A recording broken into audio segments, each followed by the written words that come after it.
G'day, my name's Tansy. I'm the author of the book Joyful Eating: How to Break Free of Diets and Make Peace with Your Body. And in the book, I do share a part of my journey and why it is that I wrote the book. But there's, I suppose, more depth to that story, and I'm starting to uncover more of my reasons for writing the book and to continue working in this space, sharing stories and writing reflection around our relationship to food and our body. So I thought I'd share some of my story here that goes into a bit more depth than I shared in the book.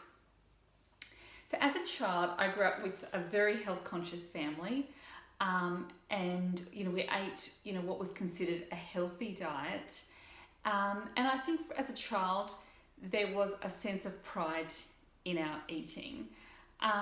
Although I experienced judgment and curiosity around what I was eating, I actually quite enjoyed that as a child. Like, it made me unique, and I suppose I had a pride in thinking that we were eating the right way, that this was worth it. And I suppose it might sound like it's all good. Like, wouldn't it be great if we could raise all children to be healthy eaters and to have a sense of pride in eating? And wouldn't that be a good thing? And I suppose it's just not as simple as that. And that is because in my case, in my family, our approach to healthy eating was stemmed more from, rather than just from health, it was actually stemmed from fear. And that was the fear of becoming overweight. In my mother's family, on both her parents' side, there was obesity, and she lost all of her aunts, so my great aunts, with diabetes-related illnesses, essentially, the nerves to parts of their bodies and organs essentially becoming so damaged. They lost limb after limb until they eventually died. And I didn't really know any of my great aunts, but the sort of stories about them were very much shared as cautionary tales of what could happen if you gained weight. And I remember a story that was often told about a great cousin who, unlike all of the aunties, actually turned his diabetes around, and he lost weight, he ate healthy, he reversed his type 2 diabetes. So this story was shared to me a lot as a child, to show that I could control my weight and my health. And so this sort of cautionary tales was very common in my family. So for example, there was another time I had a great aunt who I met just once, and we went to her home, and I think it was very much a lesson on, this is your family, you're compulsive eaters, you all have a propensity to obesity. And this great aunt was morbidly obese. She was so large that she could no longer bathe herself, and a nurse would have to come in and bathe her. And I remember we were sitting around a table eating cake, and she had one cake to herself and the rest of the family had a cake to share amongst us. And she was recounting the story of the time that she got stuck in the bathtub and a crane had to come and take her out of the bath. And I suppose, and in the same with my grandmother, my father used to say things like, I'd never know if Granny would be large or small, whether she'd lost weight or gained weight from the last time we saw her, because her weight was just constantly yo-yoing. So really I grew up with a belief that I was, genetically in a family of compulsive eaters with propensity for obesity, and that I had to be really careful that I didn't go the same way as my great aunts and my grandmother. And there was obviously a belief there as well that being overweight was unhealthy. And it was just really a warning that if, I went down the same path, the same thing could happen to me. And I suppose it, it really worked. There was a strong fear of becoming fat, and it wasn't unique to my family. I think it's a belief held by a lot of people. And it it was in the 80s, and diet culture was very prominent, and that, you know, thin ideal was very prominent as well. And I grew up with a mother who, you know, was very diligent with her eating. You know, she watched every morsel of food that she ate, and she went, you know, cheesy toppings or any indulgent treats that we might have, which was quite rare. But I do remember, you know, observing her restriction. And so although I feared fatness, I also feared being as vigilant with my diet as my mother was. I didn't want to feel deprived, like I could see how she was depriving herself with this immense fear of gaining weight. And I suppose something that I haven't really shared a lot is that it was not just about health. The fear that was generated for me was not about health.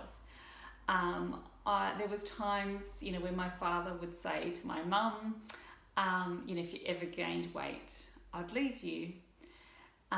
You know, you better not get fat like your mum. And I suppose that really reinforced that belief that fat people are unlovable, which again is quite widespread in our society. So that was another fear, that if I gained weight, I would no longer be lovable. So I really associated lovability with weight as well, and that was really reinforced by my grandmother, who was in an incredibly abusive relationship, and it really reinforced this idea that you weren't going to be loved and in a good relationship if you were overweight. So really the beliefs I grew up with was that, you know, I had this propensity to gain weight, that weight was not a good thing, it wasn't a lovable thing, it wasn't a healthy thing, and that our weight was in our control. It was a choice that we got to make. And so for these reasons, healthy eating was the top priority. And so I remember even as a teenager, you know, the pride in forgoing chips or chocolate when other teenagers were eating those sorts of things. There was a period of time when I rebelled at healthy eating, particularly when I left home and went to university. And in that first year of leaving home, you know, my weight slowly crept on, and it reinforced that belief that I need to control my eating, or my weight would get out of control. And it was reinforced years later when I traveled and was in a relationship that was falling apart and gained weight again. So although I never really gained a lot of weight, those little times of gaining weight or when my eating felt out of control really reinforced that belief that I needed to have this strong control over my eating. And in my 20s, the control was more so about limiting my food intake. It was very much that mentality of, you know, less in, the lighter you're going to be. And I remember in my 20s that my eating was very controlled during the week, and then, you know, I'd let the reins loose on the weekend and eat, you know, excessive amounts of food. And again, that excessive eating on the weekend just reinforced that belief that I was a compulsive eater, and if I didn't have this control during the week, I would just slide into overeating all of the time. So really, like my mother, ended up controlling my eating by limiting the volume that I ate. And then it was in my 30s that I started to get interested more so in, you know, healthy diets, trying to find the perfect diet. So it was no longer about limiting intake, but finding, you know, the perfect way to eat. So I explored things like paleo diets and metabolic diets, raw food diets and gluten-free and juice cleanses and all these sorts of things. And I think even during that phase, like I can only really admit it now, that I think a lot of that phase, although I would say that it was about health, I think there was always this feeling that it was about how I looked as well. Like if I was healthy, I had to look healthy. And with this sort of emphasis on how I looked, I never really felt like I was good enough. I never felt like I looked like the other people that were doing these raw food diets or juice cleanses, and there was always like a softness to my belly that, these other people with six packs and flat stomachs didn't have. So I just never really felt, good enough doing this. And so it was during my raw food diet phase, which was quite a long amount of time. And for some of you, that I really got into that, and I even taught workshops on preparing raw foods. And it was in that time that I was introduced to a course that was really founded on the work of Eckhart Tolle and Byron Katie, and very much based on being present in the moment. And it involved meditations and querying our beliefs and reality, our thoughts from the reality of what was occurring. And I suppose when I started to do this course, I started to notice that my eating was nowhere near as compulsive as it had been before. And I was starting to eat more slowly and really noticing what I was eating and how it felt in my body. And I started to wonder whether we'd overcomplicated healthy eating with rigid diets and this sort of perception that there's a right way to eat, and we just have to sort of eat that way to be healthy. So I started to wonder whether what we really needed is more awareness of the eating experience rather than trying to control the eating experience. So I began researching and integrating sort of more mindful eating practices into my life. And I found for the first time that I didn't need to eat everything on my plate, or that I wouldn't instantly, think of having a treat if an emotion arose, or, I could have chocolate in the cupboard for the entire week and just nibble away at, like at a square at a time, which I never could do before. So really started to notice how my relationship to food was changing. And so after sort of this experience and noticing this shift in myself, I started to coach women on this sort of intuitive approach to eating that I was discovering. I studied wellness coaching, and I ended up working in an eating disorders clinic in a support capacity so that I could learn more. And I ended up going back to university to study nutrition because I really wanted to have a foundation of how the body works and how food, we break down food and how it's processed through the body. And doing these studies really helped me to reinforce that belief that there just isn't one right way to eat. So it really helped me to further relax my diet and eating rules that I had prior.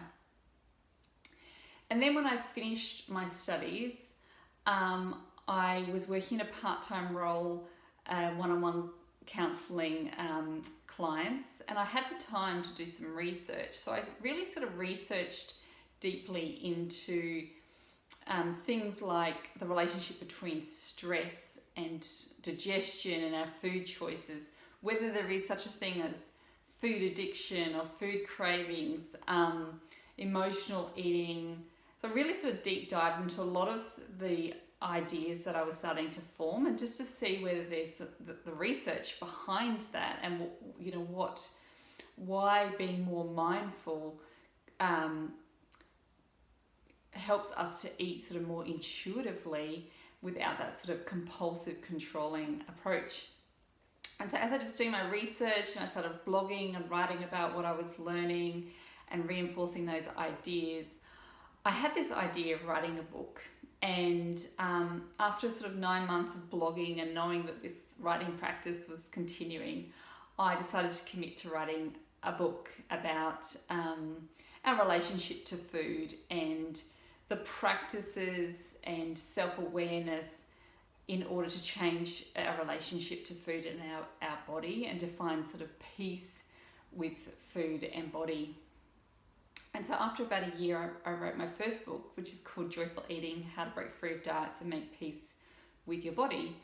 And when I released the book, I realized, one, how much I really enjoyed writing, but two, that self-help is not for everyone either. And so I started to think, wouldn't it be really fun to write the book as a novel that was completely fictional and was just a really fun, entertaining, light to read. And so I embarked on the journey of writing a novel with a lot of the principles that I share in Joyful Eating, and that novel will be coming out later this year in 2022. And it's really spurred my interest in writing and sharing more around joy and relaxation and our relationship to food. So, I'm hoping to write more books, and I write blogs regularly to really help people to relax their food rules and to nourish their bodies with joy.